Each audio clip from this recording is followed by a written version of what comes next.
Our next speaker is Jeff Deist. Mr. Deist is the General Counsel of Monetary Metals and Company. Before joining Monetary Metals, he was the president of the Mises Institute. At the Mises Institute, Mr. Deist served as a writer, public speaker, and advocate for property, markets, and civil society. He previously worked as a longtime advisor and chief of staff of Congressman Ron Paul, for whom he wrote hundreds of articles and speeches. In his years with Dr. Paul, he worked with countless organizations dedicated to reducing the size and scope of government. Mr. Deist's topic of the day is the Language Vandals.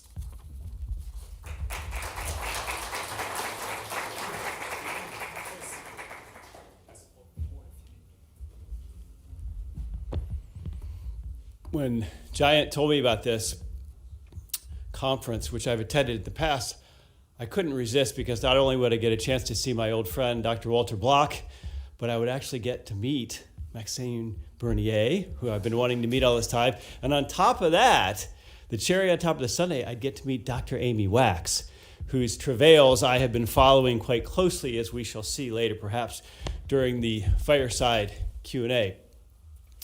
I would like to point out one of the great progressive achievements of the 20th and 21st century, which goes almost totally unremarked upon, and that is that progressives managed to politicize everything, while at the same time claiming nothing is political.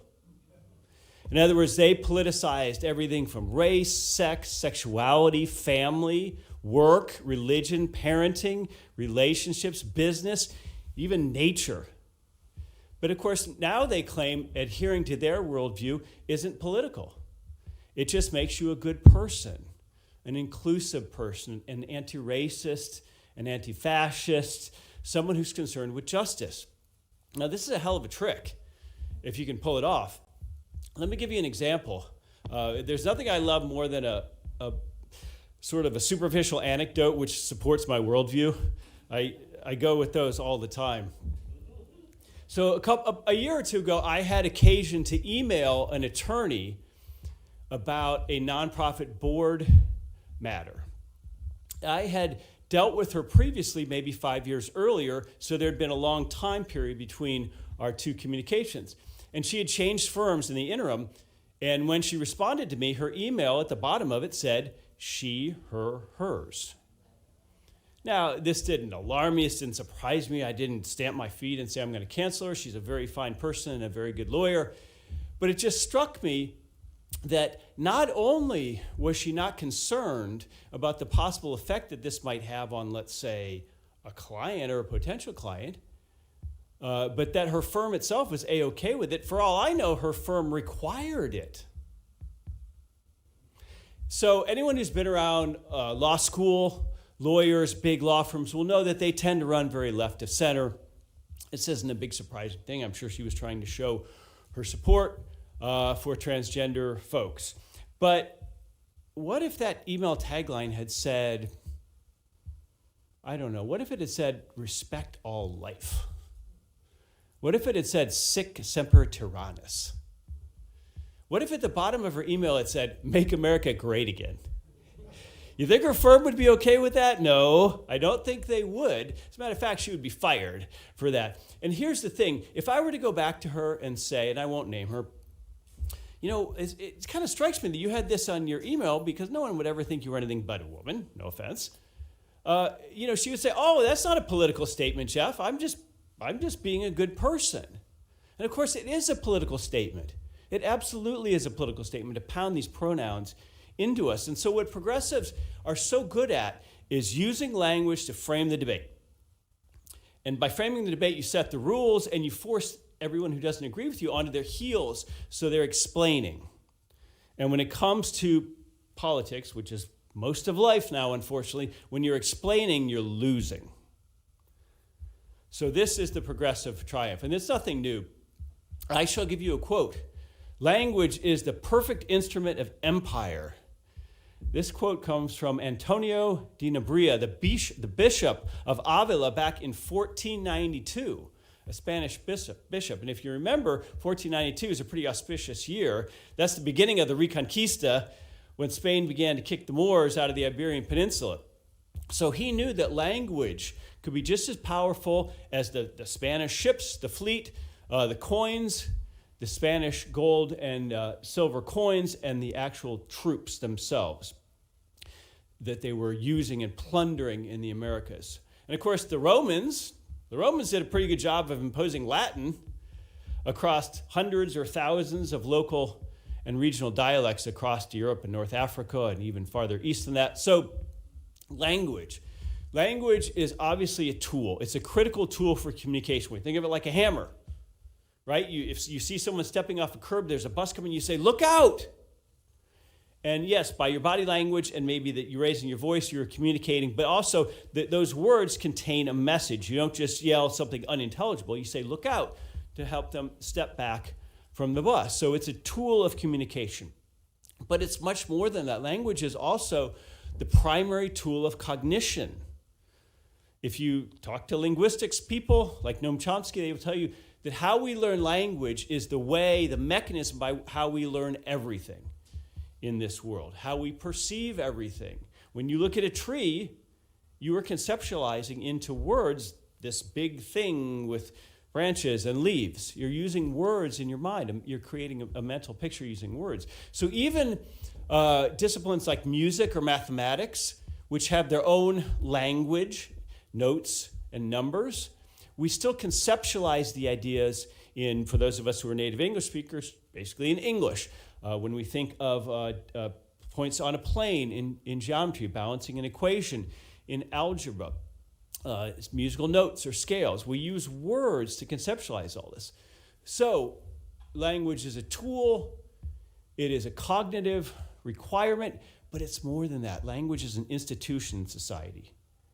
And we don't usually think about that. We think of education as an institution, church as an institution, government as an institution. But what about language? And like all institutions, it's subject to corruption. It's subject to capture by elites with a very different agenda, contrary to those of average people.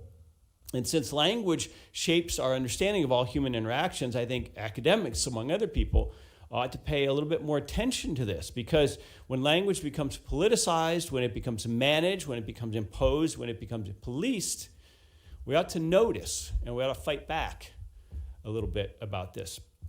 So I guess perhaps a year or so ago, I had an opportunity to write an academic paper about this topic called Evolution or Corruption. It was published by a journal in Italy called Ethics and Politics at the University of Trieste. And so I basically argued that there's top-down impositions of language happening, and that these often drive changes in language. Whereas in the ideal situation, language evolves as an organic process from the bottom up. So because I'm interested in economics, I made the analogy that imposed language from the top is a lot like central planning in an economy, and that evolution or spontaneous organization of language is more like the Rothbardian Hayekian notion of spontaneous order. So I examined these ideas, and I went through a lot of recent political events like the Trump phenomenon, the Brexit phenomenon, Joe Biden's 2020 election, sort of the explosion in woke that we've seen, the linguistic demands of our social justice movements, woke messaging from corporations, from CEOs, from central bankers even, these insatiable demands of this never-ending trans lexicon, and this not-so-subtle shift led by Kamala Harris of going from equality in our language to equity. And that's actually a pretty profound shift. So most of these linguistic changes, which are happening uncomfortably rapidly across the West, across the English-speaking world, are not organic at all. They are imposed by elites who very much have political agendas, to put it mildly. So imposed language occurs when we have elites in politics, in media, in journalism, and academia attempting to influence the words we use and the meanings of these words. And in the past, of course, that was kings and bishops and clergy, anyone who had literacy before the printing press. But this is almost invariably in service of a statist agenda, just as economic interventions serve preferred interests at the expense of overall wealth and efficiency. So we have examples like this constant use and repetition of the word gender, which is such a tired word. And gender is a term relating to grammar, folks. Gender is for grammar. You have masculine, feminine, and neutral. When it comes to humans and their biology, it's sex. People have a sex. So that's an obvious example of this imposed, corrupted language in service of an agenda, namely trans. But there's actually all kinds of examples throughout history, and we don't have to go back to the bishop's time in 1492. We can just go back a little more than 100 years ago and look at the Turkish president, Kemal Ataturk. He simply decreed the use of a new Latin-based Turkish alphabet in 1928. This would replace the old Arabic. And he got some resistance from schools and mosques, as you can imagine, but he said, no, we're doing it anyway. And it worked. And Kemal Ataturk was very much a progressive in the sense that he was trying to radically change Turkey, bring it into the 20th century, institute voting rights for women, for example, and really modernize and secularize the country. And it worked. So that's an example, very strong example of an imposed language. Imagine President Michelle Obama just doing something like that by edict a few years from now. But there's also natural evolution in language, and we shouldn't, we should distinguish between the two. We don't go around saying whilst today. If we don't use Middle English, that would sound odd to our ear. It's naturally evolved into while without any sort of heavy-handed or obvious direction. And of course, our internet meme culture has its own native language and lexicon. There's the street language, we might say, of social media. And all this is very, very natural. We heard about one De Soto earlier, but I'll bring up a different one. Jesus Huerta de Soto, who is the great Spanish economist in Madrid, he wrote about how the evolution of money as a natural, spontaneous evolution could apply to language. And he said, well, there's no conscious social process of learning. All this just happens because the most successful and creative individuals in society catch on, and it eventually extends to everyone else. And so this evolutionary process, the societies which first adopt successful principles and institutions tend to spread and prevail over other groups. So we talk about this in relation to the theory of the origin and evolution of money, but it could also be applied, says De Soto, to the study of the origins of the development of language. So language inevitably and spontaneously emanates from the social process of human interaction. In other words, language can't be centrally planned any more than economies can. But here's the thing, you can do a hell of a lot of damage trying. And that's what our progressive friends are doing. So a cornerstone of my paper was, of course, George Orwell's famous essay, Politics in the English Language, written in 1946. Orwell had spent a lot of World War II creating British propaganda for BBC. So he knew of what he spoke. And so one of the terms he uses in that essay, it's very short, I really recommend you look it up, is meaningless words. Meaningless words are words which are used in consciously dishonest ways to steer behavior and attitudes. And I think he was very prescient with his concept of meaningless words, both with respect to two words in particular, fascism and democracy, which get a lot of use these days in society. Overuse, one might say, especially in the West. Political discourse. So former President Donald Trump in the United States was regularly termed a fascist by the U.S. and American commentariat, which is slang for something not desirable, perhaps more so than any modern president. And of course, what made him so undesirable? Well, he was a threat to democracy, of course. And by democracy, the same commentariat meant voters approving the kind of government and the kind of president we would not approve of. That's what they mean by democracy. So fascism, despite all of its different manifestations in the 20th century, is not just an amorphous word we can use for bad or oppressive government. It has a definition, right? Paul Gottfried literally wrote the book on fascism, It has elements including an authoritarian or an unchecked ruler, suppression of political and press freedoms, and a melding of corporate and state power in service of that ruler's ambitions. So when we look at these elements, many of them could be ascribed to all sorts of modern U.S. presidents in the 20th century. Obamacare is fairly fascist. It forces you to use allegedly private insurance. But although we could describe fascist to so many presidents without too much hyperbole, it only seemed to stuck to Trump. So this campaign to label him as uniquely fascist or even a Nazi was almost unprecedented. It was based almost entirely on his abrasive personal style, which the media disliked, rather than his actions. But because because political and media elites held so much contempt for him, deep contempt as a populist, as an outsider, as the wrong kind of person, they didn't hesitate to corrupt and wildly abuse a term normally associated with Hitler's worst atrocities. So fascism has become one of Orwell's meaningless words on steroids. It's simply a proxy for political views with which progressives disagree. Similarly, a very peculiar form of democracy has become this weaponized shibboleth for political progressives. So now we define democracy as the political conditions which allow progressives to win elections and govern. That's democracy.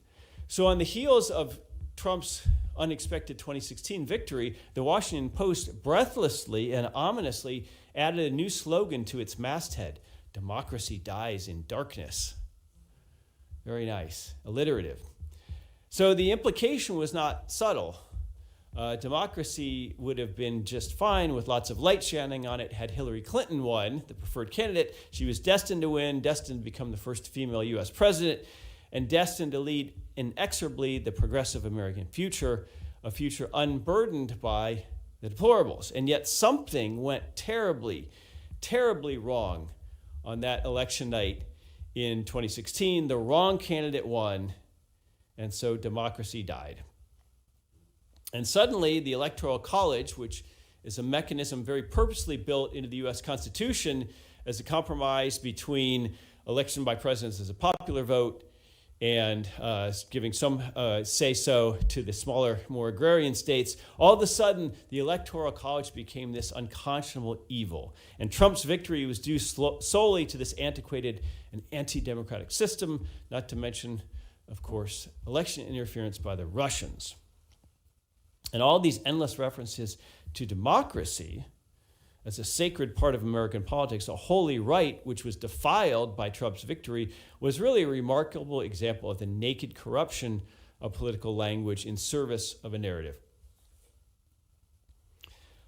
Across the pond, we have a similar example. The UK press and the political classes reacted with much of the same response to the Brexit vote, calling it a threat to democracy posed by those who even dared to hold the referendum. So when the Leave vote carried the day, to the shock of pollsters, they declared there surely must be something wrong with British democracy. Now here's the problem. A lot of people don't recall this. They had very high turnout. They had over 72% of registered voters in the UK for the Brexit vote. And there was a pretty comfortable 3% margin of victory, over 1 million votes for the Leave side. But the British journalists, not to mention the absolutely bewildered European political class, they couldn't believe this result. They couldn't compute it psychologically. So they are mostly concentrated in London, which voted, of course, heavily against Brexit. Most scribes knew almost nobody who voted to leave, just as millions of U.S. progressives in blue cities seemingly did not know even a single of the 62 million Trump voters in 2016. And this all harkens back to the very famous adulterated saying by a literary critic named Pauline Kael in the U.S. in 1972 when Nixon won his landslide, won 49 states. And she said, famously said, I didn't know a single Nixon voter. And so Little Englanders, the people who voted for Leave, they were an afterthought for the Remainers.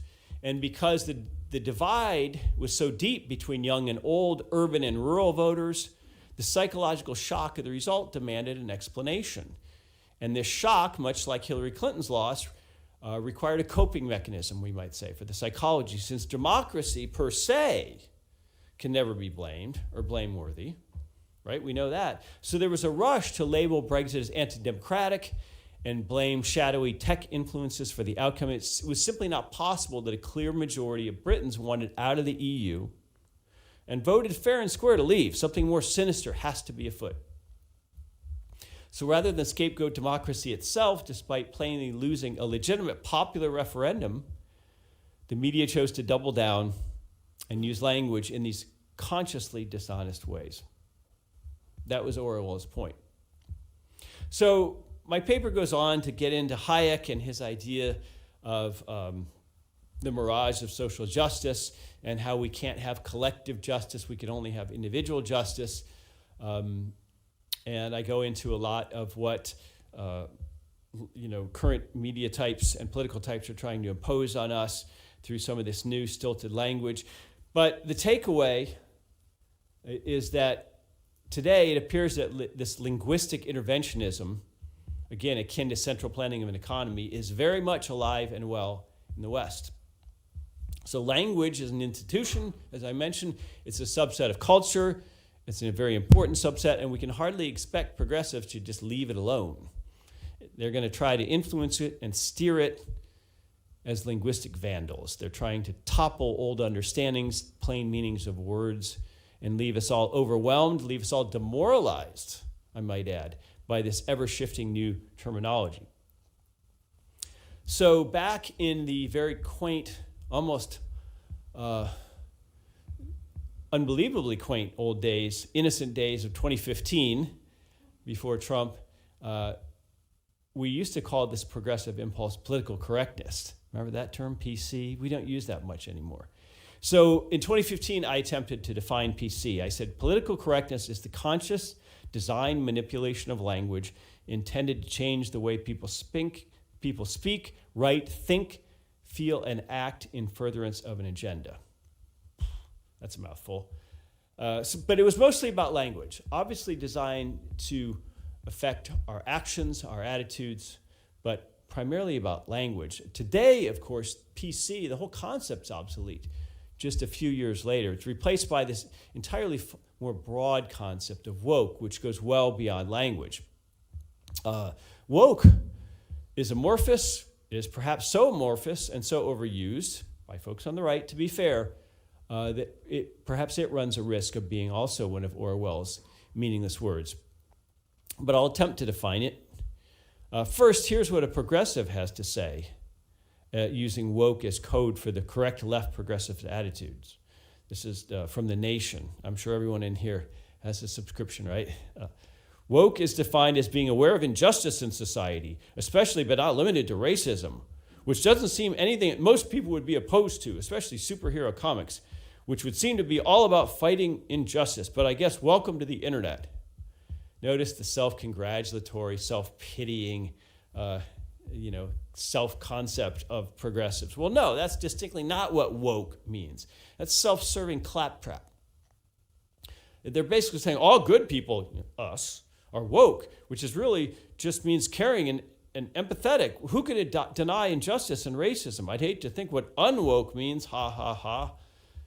But these language imposers, they're not good people at all. Or they're certainly not well-intentioned people. Quite the opposite. They are lying, dissembling, projecting ideologues who want to commandeer the English language for their own purposes.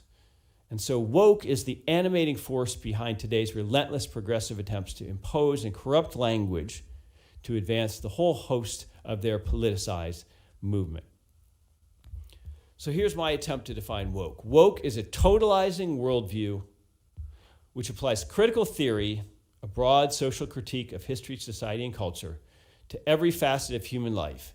It demands rigid adherence to a growing list of left cultural, social, political, and economic precepts regarding inequality, race, sex, sexuality, climate, and language.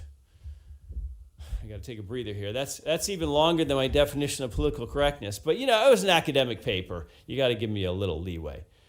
So as a result of these woke demands, ever-changing language, attitudes, actions, We have cancellations, which are very, very real for some people. The left likes to make fun of it.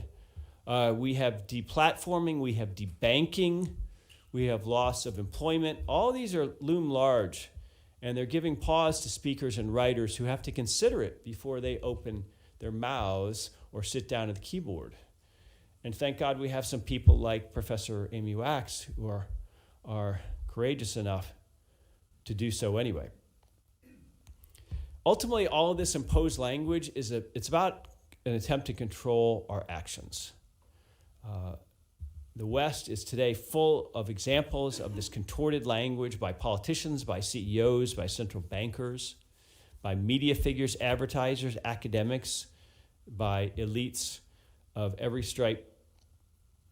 But I would argue that language is worth defending from these linguistic vandals who are trying to topple the monuments of our everyday grammar, our thoughts, the Oxford comma, all the other things that our English teachers were teaching us in elementary school all those decades ago. And so language is the one institution that we can defend every day, all of us as individuals, through our own thoughts, through our own words, through our own writing, by refusing to bow down, by refusing to knuckle under to the linguistic demands of these imperialists. Language can change, it can evolve, bottom up, organically, naturally. We don't need imposition from the top. We don't need politicians. We certainly don't need media people telling us what words are allowed and what words are naughty. And so we have to fight this. We have to resist this. It's a form of guerrilla warfare.